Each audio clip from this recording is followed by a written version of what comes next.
दर्शक नमस्कार। कार्यक्रम सत्यपथमा यहाँलाई हार्दिक स्वागत छ। कार्यक्रममा हामीले समसामयिक अनि आम जनसरोकारका विषयमाथि केन्द्रित रहेर छलफल गर्ने गर्छौं। यति बेला संविधान सभाबाट संविधान जारी गर्ने र संविधान सभामा चल्दै गरेको यो पछिल्लो प्रक्रियाबाट संविधान अवरुद्ध गर्ने दुई शक्तिका बीचको टकराव झनपछि झन चर्कँदो छ। संविधान सभाभित्र रहेका कांग्रेस, एमाले र माओवादीले अबको 2 हप्ताभित्र मुलुकले नयाँ संविधान पाइसक्ने दाबीहरू राखेका छन् भने कतिपय संविधान सभाभित्रका राजनीतिक दल र कतिपय संविधान सभा बाहिर रहेका राजनीतिक दल, त्यसमा पनि मधेस केन्द्रित राजनीति गर्ने दलहरूले आन्दोलन चर्काइराखेका छन्। आन्दोलनका बीचमा जारी गर्ने संविधानले मुलुकलाई निकास दिन सकिँदैन र सक्दैन भन्ने दाबीहरू पनि सार्वजनिक भइराखेका बखत अहिले चर्कँदो आन्दोलन केका लागि? संविधान सभाले 7 वर्ष लामो समय गुजारिसकेको छ, फेरि पनि राजनीतिक दलहरू किन एक ठाउँमा उभिन सकिराखेका छैनन्? आज हामी यो विषयमाथि केन्द्रित रहेर छलफल गर्दैछौँ। छलफलका लागि हामीले राष्ट्रिय मधेस समाजवादी पार्टीका अध्यक्ष शरद सिंह भण्डारीलाई आमन्त्रण गरेका छौँ। हाम्रो स्टुडियोमा हुनुहुन्छ भण्डारीज्यू, यहाँलाई इमेज टेलिभिजनमा हार्दिक स्वागत छ। धन्यवाद। भण्डारीज्यू, अब संविधान सभा अलिकति झर्को लागेको हो यति बेला आएर? संविधान सभा झर्को लाग्ने विषय नै होइन। नेपाली जनताहरूले वर्षौंदेखिको नेपाली जनताको सपना आफ्नो संविधान आफै बनाउने, त्यो चाहिँ नि आफ्नो संविधान आफूले बनाउने सपना जुन पूरा हुने अवस्था थियो, दुर्भाग्य के भन्छ नि नेपाली जनताले आफ्नो संविधान आफै बनाउन पाएनन्। यो झर्को विषय होइन, यो चिन्ताको विषय हो। आफै बनाउन पाएनन् भन्दै हुनुहुन्छ, कसले बनाउँदैछन्? अब अहिले त 3 जना चाहिँ नि अथवा 3वटा चाहिँ 3वटा दलका 3वटा ठुला नेताले संविधान यहीँनिर जस्तो संविधान सभालाई हामीले सही ढङ्गबाट सदुपयोग गर्न सकेनौँ, हामी पनि कतै चुक्यौँ भन्ने लाग्छ कि लाग्दैन? मलाई लाग्दैन। हेर्नु, सबभन्दा पहिलो कुरो के छ भने 2-3वटा कुरालाई हामी ध्यान आकर्षण गर्नु छ। तपाईँको एउटा कुरो के छ भन्दा चाहिँ नि जस्तो अहिले ठ्याक्कै के अवस्था आछ भने 3 ठुला दलका 3 ठुला नेताले हामीले संविधान दिँदैछौँ होइन, तपाईँ लिनुहोस्, तपाईँहरूले चित्त नबुझेको कुरो पछि संशोधन गर्दै लिएर जाउँला नि भन्ने कुरा हिसाबले आएको छ। यो अभिव्यक्ति र हिजो कसैले संविधान दिएको अवस्थाको अभिव्यक्तिमा कति फरक छ? एउटा अर्को पनि कुरा के आएको छ भने होइन, संविधान यसो गरौँ न, अहिले जेनतेन बनाइहालौँ अनि आवश्यक संशोधन गर्दै जाउँला होइन। त्यो कुरा र 46 सालमा जुन संविधान बनाएको थियो नि, त्यसैमा यताउति संशोधन गरेपछि यत्रो संविधान सभाको निर्वाचन गर्नुपर्ने, यत्रो 601 जना सभासद ल्याउनु पर्ने, यत्रो देशको चाहिँ फेरि पनि संविधान भनेको चाहिँ संशोधन हुँदै जाने विषय पनि हो नि। मैले माने, तर संविधान बनाउँदा फेरिको ओनरसिप हुनु परेन। संविधान संशोधन गर्ने विषय हो भने फेरि 46 सालको संविधानमा फेरि संविधान सभा त्यही संविधानलाई संशोधन गर्दै लिएर आउँदा के हुन्थ्यो? अहिलेसम्म त सबै कुरो ठिक भइसकेको हुन्थ्यो। हामीले के भन्यो भने अब नेपाली जनताले आफैले संविधान बनाउँछन् र त्यसको निम्ति नेपाल जस्तो मुलुकमा यति ठुलो चाहिँ आरोप खेपियो, 601 जना सभासद किन चाहियो भन्ने पनि प्रश्न उठ्यो नि। किन चाहियो भन्नेको जस्टिफिकेसन जुन हिसाबले राखियो कि यो नेपाल भनेको बहुजातीय, बहुधार्मिक, बहुसांस्कृतिक, विभिन्न के भन्छ तपाईँको चाहिँ नि डाइभर्सन भएको चाहिँ एउटा चाहिँ डाइभर्सिटी भएको सोसाइटी भएको हुनाले यो संविधानमा कसैले पनि भोलि मेरो कुरो नछुटोस् है, मैले पनि त्यो कुरामा म पनि सहभागी हुन पाऊँ भनेर यत्रो 601 सभासद बनाइयो। धेरै नेता अथवा संविधान सभाका धेरै सदस्य भएका कारण बहुआयामिक मुलुकका समस्याहरूलाई सम्बोधन गर्ने हो रहेछ कि थोरै तर विवेकी नेताहरूले गर्ने हो रहेछ? विवेक अविवेक भन्दा फेरि के भन्नुहुन्छ, तपाईँले दुईटा प्रिन्सिपल छ। एउटा कुरो के भने, यो धेरै भनेको के हो भने इन्क्लुसिभनेसको प्रिन्सिपल हो, ओनरसिपको प्रिन्सिपल हो। हामीले बनाएको हाम्रो संविधान भन्ने हिसाबमा सङ्ख्याकै हिसाबले संविधान बन्ने भए त र त्यसले काम गर्ने भए पञ्चायतको संविधान जाँदैन थियो। राष्ट्रिय पञ्चायतमा त सबै पञ्चै थिए त त्यहाँ, र त्यसले त त्यो संविधान थेक्न सकेन नि। 46 सालको संविधानमा पनि त्यसपछि पार्लिमेन्टमा को थियो? कांग्रेस एमालेको चाहिँ नि जस्तो अहिले 2/3 छ, त्यहाँ त करिब 90% थियो। त्यसले पनि त्यो संविधान धान्न सकेन नि। त्यसो मैले के भन्न खोजेँ भने यो पहिले संविधान बनाउने प्रक्रियामा अहिलेको सबभन्दा ठुलो विवाद कहाँ भएको छ भने प्रक्रियामा विवाद भनेको चाहिँ सहभागिता र सहभागिता भनेको के भने जस्तो तपाईहरुको यो विवाद जति बेला अब संविधान सभाबाट संविधान जारी गर्ने हामी अन्तिम टुङ्गोमा पुग्यौं हामी संघारमा छौं भनिरहनुहुन्छ त्यसपछि विवाद सुरु हुन्छ पहिलो संविधान सभामा पनि त्यस्तै भयो दोस्रोमा आएर अहिले तपाईहरु त्यसै गर्नुहुन्छ बीचको समय जहाँ फुर्सदिलो हुनुहुन्छ तपाईहरु जहाँ विषयमाथि बहस गर्नुपर्ने हो त्यो बेला गर्नुहुन्छ चाहिँ मतलब के भनौं न अब 6-7 वर्ष त लाग्यो हैन अहिलेसम्म स्थितिमा यो संविधानको चिन्ताएर सार्थक बहस कहाँबाट सुरु भयो जब 16 बुँदे समझदारी सम्झौता भयो 16 बुँदे सम्झौतामा त्यो सम्झौताका पक्षधरहरू जो थिए त्यो पक्षधरहरूले चाहिँ के छ भने यो प्रक्रियालाई अगाडि बढाएका हुन् हाम्रो पार्टी पनि सम्झौताको एउटा पक्षधर फरक मत राखेर भएको थियो हामी चाहन्छौं कि संविधान आओस् नेपालमा संविधान आओस् भन्ने हिसाबले नै कतिपय विमति रहँदै पनि हामीले 13 बुँदे फरक मत सहित हामीले यो 16 बुँदे समझदारीले चिन्ता चाहिँ एक्सेप्ट गरे हो कारण के भन्ने संविधान बनोस् भनेर त्यसपछि तपाई के सम्झाउँछ नि त्यो 16 बुँदे समझदारीमा महत्त्वपूर्ण चाहिँ बुँदा कहाँ थियो भने संघीय संरचनामा जाने र 8 प्रदेशको संख्या हुने 8 प्रदेशको संख्या सहितको संघीय संरचना यसको महत्त्वपूर्ण बुँदा थियो त्यहाँ त्यसैमा चाहिँ तपाई के छ भने विवाद भयो एक थरले सीमाङ्कन सहितको आउनुपर्छ भने एक थरले सीमाङ्कन पछि गर्दै जाउला भन्ने कुरा गरे त्यति बेला चाहिँ सर्वोच्च अदालतले जुन किसिमको कुरालाई इंगित गरिदियो त्यसलाई हामीले के भन्यौं भने यो चाहिँ अदालतको सम्मान गर्नुपर्दछ त्यस हुनाले सीमाङ्कन हुनुपर्छ भन्यौं 8 प्रदेशको सीमाङ्कनको विषयलाई लिएर मस्यौदा तपाईको चाहिँ जनतामा गयो जनताबाट त्यति बेला के छ भन्दै छ नि अब संख्या भन्दा नि विशेष गरी के आयो भने सीमाङ्कन सहितको चाहिँ हुनुपर्छ भन्ने कुरा आएपछि त्यसको आधारमा जनमतले के भन्यो भने सीमाङ्कन सहितको प्रदेश हुनुपर्छ भने चाहिँ हामी के आशा भन्यो 8 प्रदेशको सीमाङ्कन हुन्छ भन्ने हामीले चाहिँ आशा गर्यौं तर हठात तपाईको 6 प्रदेश आयो त्यो 6 प्रदेश ल्याउने अधिकार यी 3 जना या 4 जना तपाईले यसो भनिरहँदा 16 बुँदे सहमति गराउनमा कांग्रेस एमालेलाई तपाईले उद्वेलित गराइरहँदा थुप्रै संविधान सभाका राजनीतिक दलहरू सडकमा थिए तपाईहरुले पनि उपेक्षा गर्नुभयो तपाईहरुको पनि आफ्नो राजनीतिक स्वार्थ थियो 6 प्रदेशमा गइसकेपछि पनि तपाईहरु चुपचापै बस्या त हो नि बीचमा कुरो मिलेन तपाईले कुरो सुन्नु हामी 6 प्रदेशमा जाने बित्तिकै चुपलाएर बस्ने प्रश्न उठेन हामी 6 प्रदेशमा जाने बित्तिकै सबभन्दा पहिलो कुरो के उठ्यो भने अधिराज्य भरि नै तपाईको सुर्खेत कर्णालीमा देखि लिएर विभिन्न ठाउँमा जनता ओर्ले थरुवाटमा चाहिँ जनता ओर्ले मधेसमा जनता ओर्ले र हामीले भन्यौं कि यो 6 प्रदेशले सम्बोधन गर्न सक्दैन 8 प्रदेशको कमिटमेन्ट जो थियो प्रतिबद्धता थियो त्यो 6 प्रदेशमा कसरी ल्याउनु भयो तपाईले कसले त्यो अधिकार दियो तपाईले 6 प्रदेशमा ल्याउनुको निम्ति त्यसपछि तपाईको चाहिँ के छ भने केही साथीहरु त सडकमा थिए त्यहाँ जो सडकमा थिएनन् तिनले पनि के भने चाहिँ आफ्नो असहमति राखेर नै 6 प्रदेशको कुरा भएपछि जब व्यापक रूपबाट चाहिँ तपाईको असन्तुष्टि बढेपछि त्यसपछि अब के भन्छ नि हाम्रा ठूला नेताहरूले ठूला दलका नेताहरूले विशेष गरी 3 दलका नेताहरूले के गर्नुभयो भने 7औं प्रदेश बनाइदिनु भयो 7औं प्रदेश त बनाइदिनु भयो र 7औं प्रदेश बनाएर एउटा भूगोल विशेषलाई चाहिँ उहाँले सम्बोधन गरिदिनु भयो सुर्खेत कर्णालीका जनताको जायज माग थियो हामीले पनि त्यति बेला जायज माग नै भने हुन्छन् त्यहाँ उनीहरूले आफ्नो पहिचान अथवा आफ्नो चाहिँ एउटा सामर्थ्यको आधारमा उनले चाहिँ पाए तर 7औं प्रदेश बनाएर चाहिँ सुर्खेत र कर्णालीको माग पूरा गर्दा फेरि थरुवाट जो चाहिँ त्यत्रो चाहिँ आफ्नो पहिचानको लागि लडिरहेको थियो मधेस जो आफ्नो चाहिँ विगतको त्यत्रो मधेस आन्दोलनको त्यहाँ सम्झौतालाई चाहिँ लागू गर्न उद्यत थियो त्यहाँ र त्यसलाई तपाईले के पनि वास्ता नगरेर विभेदकारी नीति ल्याइदिनु भयो तपाईले एउटा भूगोलसँगै विभेद गरिदिनु भयो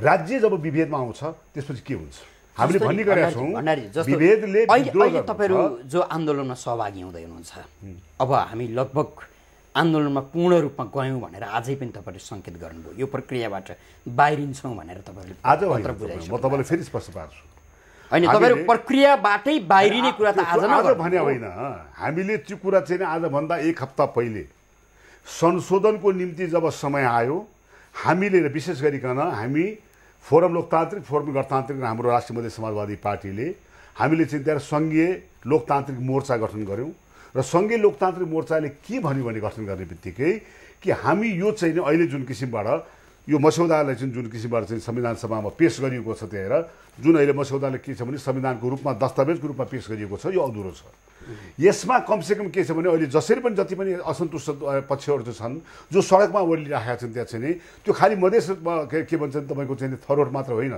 मगरादेखि लिएर चाहिँ त्यहाँबाट चाहिँ बागलुङदेखि लिएर विभिन्न ठाउँका मानिस जो हिसाबले चाहिँ सडकमा आन्दोलन भनेको लोक हृदयका लागि अथवा आफ्नो क्षेत्रमा कसले आन्दोलनको उभार ल्याइदियो त्यसमा पनि सहभागी हुनुपर्छ भन्नका लागि त होइन। मैले तपाईँले के भन्यो भने सम्पूर्ण थरुवा तपाईँको चाहिँ सडकमा छ, सम्पूर्ण मधेस सडकमा छ। पार्टी भने चित्तेक्सीले मान तपाईँले फेरि पनि हेक्का दिन्छु, मधेस र थरुवाबाट सबभन्दा बढी मत पाएको कसले हो? काङ्ग्रेस एमालेले हो। तपाईँले बुझिने गरी भन्नुहोस् अहिलेको तपाईँहरूको आन्दोलन विशेष गरी मधेसको आन्दोलन केका लागि? सबभन्दा पहिलो कुरो यसो भनौँ, मधेसको आन्दोलन भनेको सबभन्दा पहिलो कुरो के भन्छ भने मधेसी जनताले कसैको दया र आशीर्वादले चाहिँ संविधान खोजेका होइनन्।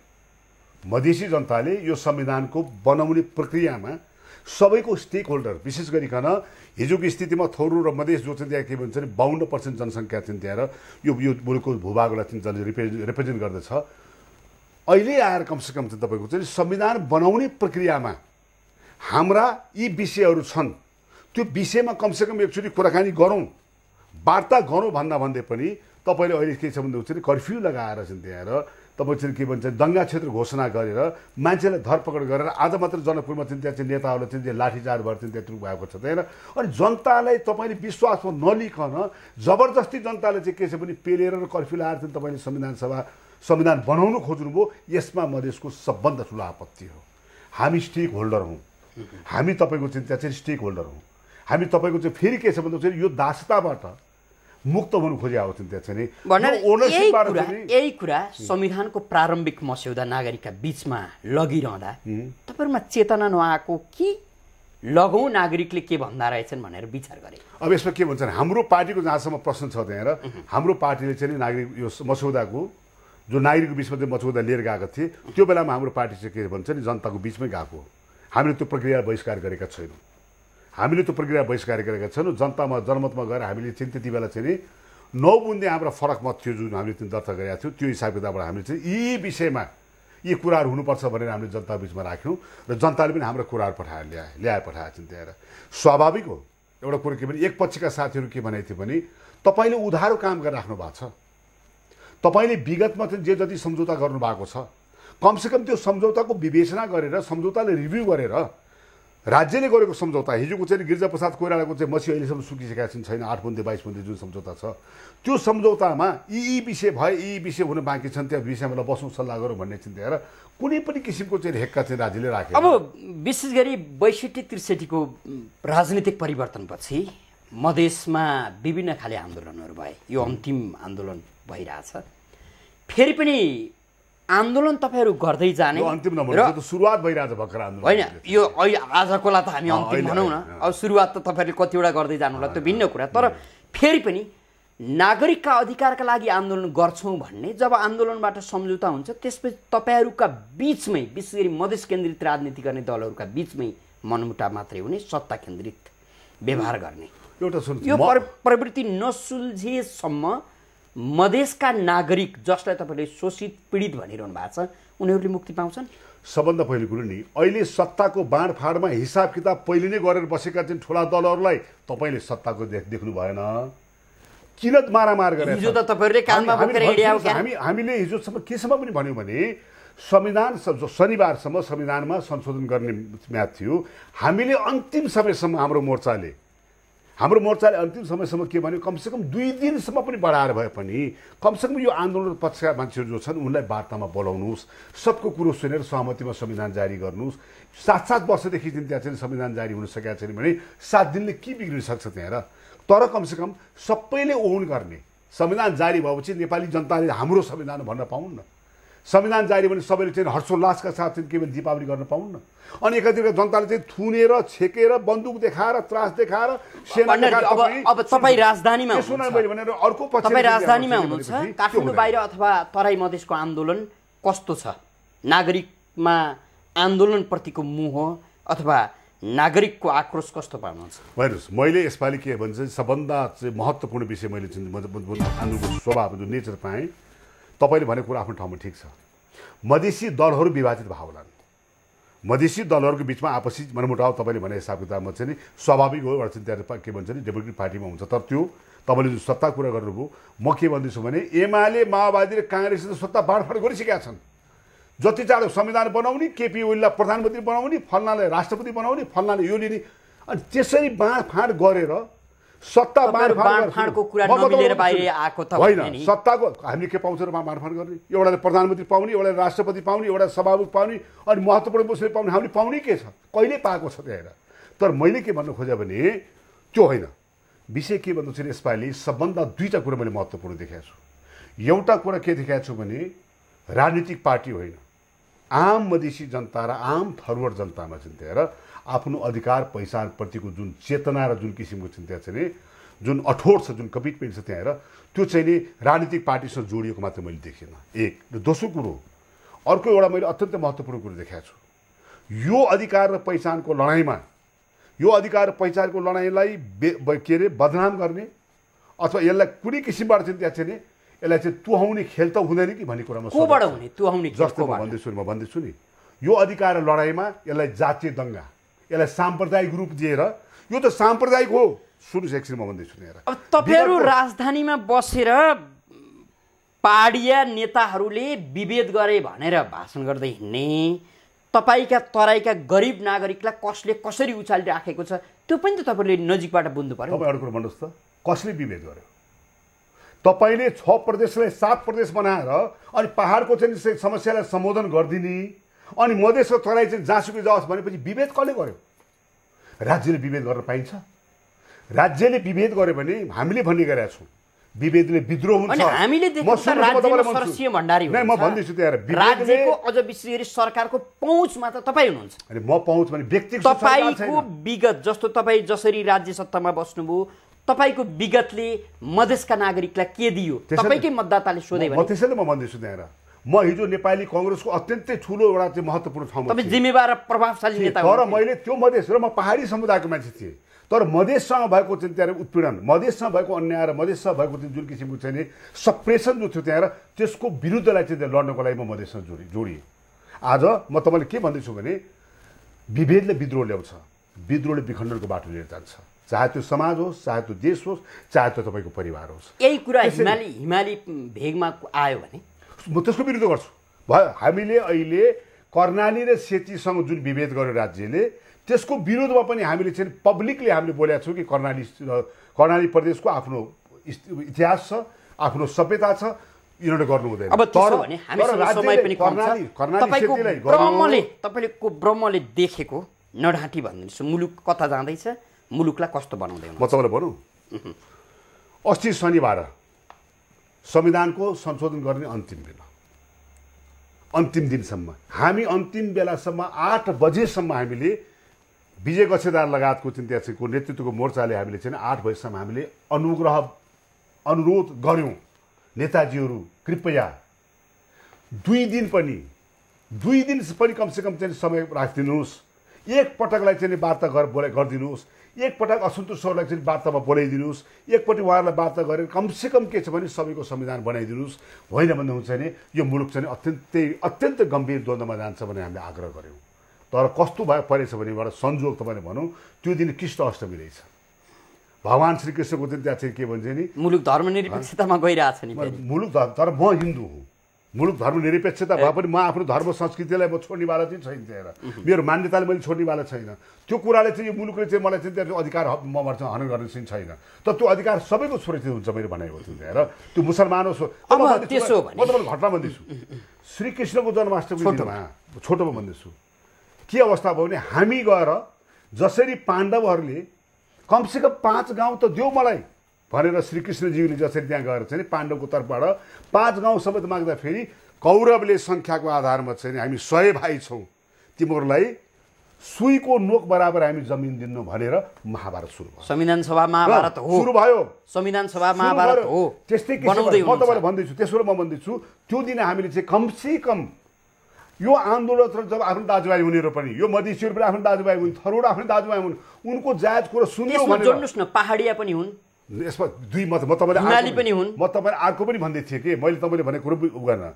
यसपालि मैले तपाईँले मधेसको कुरा जुन गरेँ नि, यसपालि मधेसमा अहिलेसम्म कतैबाट पनि साम्प्रदायिक चाहिँ भण्डारीज्यू, अब कांग्रेस मधेसका जनताले यो मधेसी पहाडीका कुराहरू उठाएर यो हामीलाई बदनाम गर्ने षड्यन्त्र हुन्छ, हामीलाई कमजोर पार्ने षड्यन्त्र हुने बारेमा सबै सचेत छन् र मधेसमा बस्ने पहाडी मधेसी सबै एउटै दाजुभाइ भएर यो लडाइँमा चाहिँ संलग्न भएको छ। अब कांग्रेस, एमाले र माओवादीले के गर्यो भने ठ्याक्कै आन्दोलन रोकिन्छ र यो मुलुकले नयाँ संविधान पाउँछ र क्षेत्रीयताको यो विखण्डन र जातीयताको द्वन्द्वका सङ्केतहरू पनि हराउँछन्। ठ्याक्कै भनिदिउँ म, ठ्याक्कै भनिदिउँ, अहिले पनि केही घर्केको छैन, अहिले पनि केही घर्केको छैन। अहिले पनि विशेष गरिकन प्रधानमन्त्रीले जो सबभन्दा ठुलो पार्टीको चाहिँ अध्यक्ष पनि हुनुहुन्छ, मुलुकको प्रधानमन्त्री पनि हुनुहुन्छ, प्रधानमन्त्रीले अहिले पनि पख्नुस् यो प्रक्रियालाई केही दिनलाई थाचिराख्नुहोस् भनेर यो प्रक्रिया उहाँले रोक्ने हो र उहाँले खुला दिलले ल अब खुलेर छलफल गर्नु। कहिलेसम्म रोक्ने म भन्दिन्छु, कहिलेसम्म? 3 दिन। तपाईँ 3 दिन मात्र रोकिदिनुहोस् र तपाईँ के भन्नुहोस् भने इमान्दारीपूर्वक म तपाईँहरूसँग कुराकानी गर्न इमान्दार छु, प्रतिबद्ध छु, तपाईँहरूको जाज माग सम्बोधन गर्छु, आउनुहोस् भनेर भन्नुहोस्। यो मुलुकमा अब समस्या समाधान हुन्छ। हजुर, तर म भन्छु, तर काहीँ काम गर्नु हुँदैन। जस्तै प्रधानमन्त्रीले मेरो पार्टीलाई एउटा चाहिँ चिठी पठाउनु भयो वार्तामा आउनुहोस् भनेर, र उहाँले भन्नुभयो तपाईँ संविधान सभाबाट बाहिर बस्नु भएको छ, संविधान सभाबाट बाहिर नबस्नुहोस्, तपाईँहरू आउनुहोस् भनेर मलाई आजभन्दा पहिले 5 दिन पहिले उहाँले चिठी पठाउनु भयो। उहाँलाई यतिसम्म पनि हेक्का रहेन कि हाम्रो पार्टीले संविधान सभा बहिष्कार गरेको थिएन।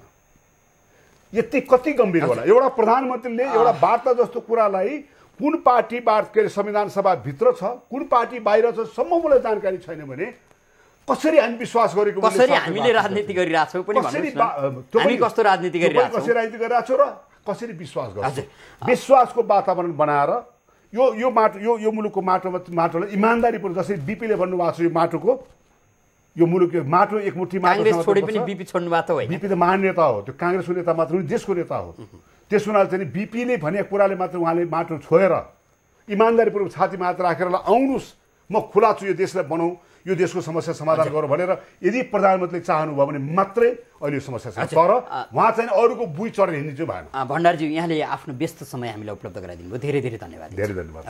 10 मिनट हामीले संविधान लेखन राजनीतिमाथि केन्द्रित रहेर राष्ट्रिय मधेस समाजवादी पार्टीका अध्यक्ष शरसिंह भण्डारीसँग छलफल गऱ्यौँ। कार्यक्रम हेरेर साथ दिनुहुने सम्पूर्ण दर्शकबिनलाई धेरै धेरै धन्यवाद दिँदै बिदा हुन्छौँ। नमस्कार।